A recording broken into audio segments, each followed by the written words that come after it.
स्थानीय निकाय चुनावों में सीट साझा करने को लेकर शिवसेना के नेता संजय राउत ने कहा, अब तक मुंबई या महाराष्ट्र में शिवसेना हमेशा प्रमुख सहयोगी रही है और मुंबई में भाजपा को सीटें आवंटित करती रही है।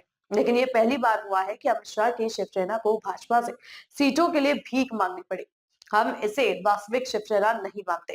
ये पहली बार हुआ है। अमित शाह की जो शिवसेना है, मैं अमित शाह जी की शिवसेना मानता हूँ। उनको बीजेपी से सामने गिड़गिड़ा कर सीटें मांगनी पड़ रही है। ये शिवसेना नहीं है, उसे हम शिवसेना नहीं मानते। जो बीजेपी के सामने घुटने पर है कि हमें कुछ सीटें दीजिए, ऐसा शिवसेना के इतिहास में कभी हुआ नहीं।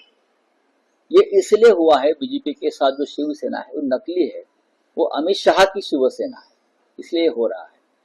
जब जब भारतीय जनता पक्ष ने कोई ऐसी भूमिका ली है संघर्ष की, तो हमने उनको छोड़ दिया है, क्योंकि हम शिवसेना है।